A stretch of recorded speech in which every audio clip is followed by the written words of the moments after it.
Bonsoir. Aujourd'hui, nous allons fêter les 15 ans du Dessous des cartes. Alors, ce petit cours de géographie politique est né en même temps que Arte, et 15 ans, ce n'est pas rien. Le monde a connu évidemment beaucoup de changements géopolitiques. L'URSS existait encore, l'Allemagne mettait fin à sa division, l'Europe avait 12 membres et elle se remettait à tracer des frontières, la Chine n'était pas encore tout à fait réveillée, et on n'avait pas conscience ni du réchauffement climatique, ni des plans d'Al-Qaïda. Alors pour fêter cet anniversaire, je vous propose aujourd'hui un exercice inhabituel. Nous avons été pêcher dans nos archives quelques exemples de prospectives. Certains se sont révélés bien vus et d'autres se sont révélés erronés. Mais curieusement, ce qui est archive n'est pas du passé, c'est du présent et vous allez pouvoir le constater. Alors le premier extrait, qui remonte à l'invasion du Koweït par l'Irak, date de 1990. Bonsoir. Je voudrais vous proposer un petit exercice de politique fiction. Vous pourrez être plus précis, de faire de la prospective et d'essayer de conduire à leur terme les conséquences d'une guerre ouverte avec l'Irak. Admettons qu'il y ait confrontation militaire et que Saddam Hussein et son régime soient renversés. Quelles seraient les conséquences? Les conséquences, ce serait un vide politique que plusieurs forces chercheraient à combler. Alors, quelles seraient ces forces? Il y aurait les Kurdes. Les Kurdes ont été gazés par les troupes de Saddam Hussein en 1988. Ils sont 5 millions en Irak. C'est cet autre peuple sans État au Moyen-Orient. Et en Irak, ils pourraient tirer profit de ce conflit militaire pour se réapproprier une part du sous-sol riche en pétrole dans le nord, dans la partie nord de l'Irak, et gagner ainsi les moyens d'une autonomie qu'ils réclament depuis plusieurs décennies. Et puis, autre force, il y a les chiites. Les chiites en Irak représentent environ 50% de la population et ils ont 3 raisons majeures d'en vouloir au régime de Saddam Hussein. D'abord, c'est un pouvoir sunnite. Ensuite, c'est un pouvoir laïque et dit progressiste. Et puis les chiites ont payé un tribut très lourd dans le conflit militaire avec l'Iran de 1980 à 89. Sachez d'ailleurs que les chiites en Irak ne reconnaissent absolument pas à Saddam Hussein le droit de proclamer la djihad, la guerre sainte, contre les Américains. Vous voyez comment il est possible de réfléchir aux conséquences d'une guerre avec l'Irak. Parce que renverser Saddam Hussein, c'est une chose, souhaitable ou non, c'est à chacun de se faire son opinion, mais trouver une nouvelle stabilité politique à cette région, c'est tout à fait autre chose. Eh bien, les questions posées dans ces 2 extraits demeurent en fait 15 ans plus tard. D'abord, la relation entre État et nation. L'Irak est un État fondé de toutes pièces par les Britanniques, après la fin des Ottomans, et les Américains sont aujourd'hui face au même problème que le gouverneur britannique Percy Cox à partir de 1921. Ensuite, les intérêts américains recoupent-ils forcément les intérêts mondiaux? Et puis enfin, cette question permanente d'une économie mondiale fondée exclusivement sur les énergies fossiles, sur le pétrole, et ce qui fait mesurer notre immense degré de dépendance. Deuxième exemple de prospective maintenant, on reste sur les questions d'énergie et nous allons regarder des cartes de la mer de Chine méridionale. Regardez, en mer de Chine méridionale, ces minuscules îles dispersées s'appellent les Spratleys. Elles sont peuplées essentiellement de pêcheurs, mais dans la région, personne n'est d'accord sur la nationalité de ces pêcheurs. Parce que ces îles, elles sont revendiquées par 6 pays. Il y a 6 prétendants. Les réserves de pétrole dans les Spratleys seraient équivalent à 1000 milliards de dollars américains.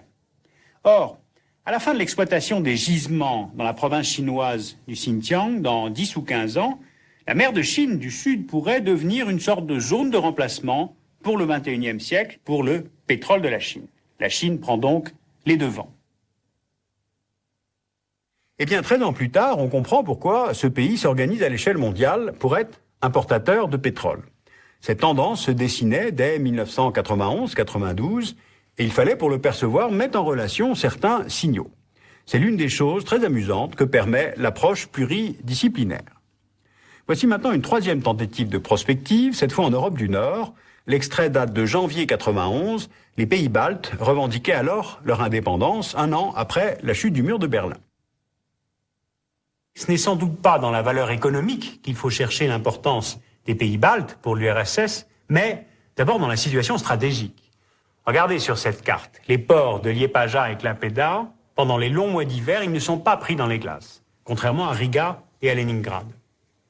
Ensuite, dans la situation géographique, regardez les problèmes de frontières internes que poserait le district russe de Kaliningrad, l'ancien Königsberg allemand.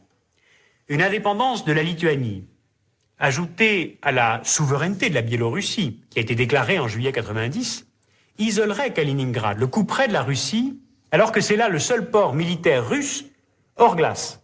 Il faudrait donc tracer un couloir terrestre ou maritime, ou même un couloir aérien, entre le district et la Russie pour relier l'un à l'autre en toute souveraineté. Au fond, ce serait tolérer une sorte de Berlin à l'envers.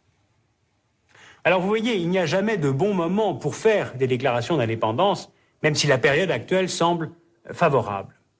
Alors valeurs politiques, valeurs stratégiques, valeurs de référence liées aux souvenirs historiques, tout cela laisse, à mon sens, assez peu de chance aux Baltes pour retrouver leur indépendance, pour le moment.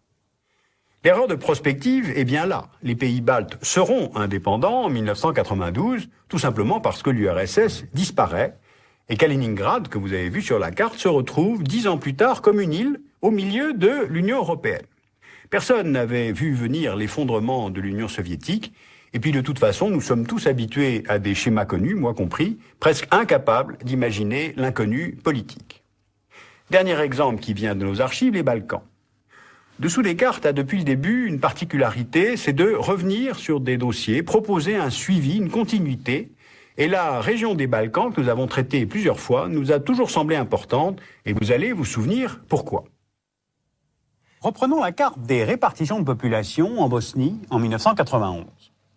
Vous voyez apparaître des populations croates, bosniaques et serbes.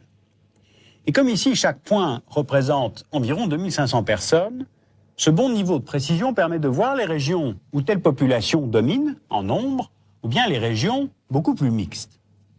Et bien à partir de cette carte, on pouvait un peu anticiper, car toute stratégie militaire, après tout, n'est qu'au service d'une vision politique.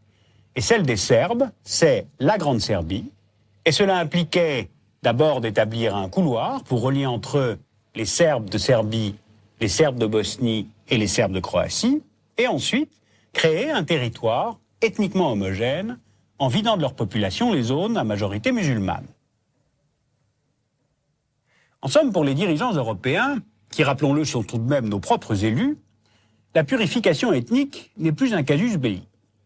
Eh bien, nous sommes écœurés et nous sommes honteux. Nous pouvons seulement nous estimer heureux que Milosevic et Karadzic n'aient qu'une vision locale et pas des ambitions européennes. Sauf que ce qui se cache derrière eux et auquel nous n'avons pas répondu, c'est le nationalisme ethnique. Nous n'y avons pas répondu à cause sans doute d'un manque de courage, d'un manque de volonté, mais très certainement d'un manque de vision. Voilà, ces extraits qui couvrent 1990-2005 décrivent bien cette période de notre vie politique internationale. Faire de la prospective, cela ne relève pas de la cartomancie, mais du croisement de différentes disciplines, de changement d'échelle, de cartes et de réflexion, d'une intégration du point de vue de l'autre, et surtout, cela implique beaucoup de voyager sur le terrain. Alors, ces chroniques de guerre annoncées, on aurait pu aussi vous montrer des cartes du Kosovo, de la Tchétchénie, de la Côte d'Ivoire, soulèvent la question de la guerre comme instrument d'une politique, mais cela souligne aussi ses conséquences innombrables. Les questions énergétiques deviennent désormais des questions climatiques et révèlent la vision courte de générations consommatrices, la mienne, vis-à-vis des générations qui suivent. Alors pendant ces 15 ans, nous avons découvert à quelle immense échelle se situait la pandémie du sida, nous avons découvert Internet et la mondialisation, ou le 11 septembre avec ses causes et ses conséquences. Voilà évidemment qui dessine l'avenir de ce cours de géographie politique face à ce grand amphi qu'est la télévision, pour passer de la géopolitique à la politique tout court. Dessous des cartes n'éprouve nul besoin d'être géopolitiquement correct. Cette émission est née et s'est développée dans la plus totale liberté d'expression, sur une chaîne européenne, binationale, qui est un outil de réconciliation et qui est un modèle parfaitement exportable pour d'autres couples de pays. Je pense au Japon-Corée ou bien Serbie-Bosnie. Alors merci à toute l'équipe du Dessous des cartes, notamment les réalisateurs, les graphistes, les deux co-auteurs de ces textes, Virginie Resson et Franck Tétard. Pour fêter cet anniversaire, nous publions un premier atlas, édité chez Arte et les éditions Talendier. Il se veut un outil pour aider la réflexion, le raisonnement, et il reprend l'essentiel de nos itinéraires géopolitiques. Ensuite vint la colonisation de la planète Mars. C'était plus difficile car il n'y a pas d'eau. Et elle devint possible en 2701 grâce à l'expérience acquise par les Luniens dans la culture sous serre, l'utilisation des clones pour les travaux agricoles, leur savoir-faire dans le commerce avec la Terre, demeuré éloigné. Le développement de Mars se fait donc en quelques années, après la création des colonies de la Nouvelle-Belgique, New Dakar, Nizigrad, la capitale, se constituent au-delà des monts Galilée et Newton, des colonies plus modestes comme Victor, Salvador et Médor. Alors la guerre de Mars aura-t-elle lieu? C'est la question qu'il convient de se poser. C'est ce que je vous propose que nous vérifions ensemble dans 1000 ans.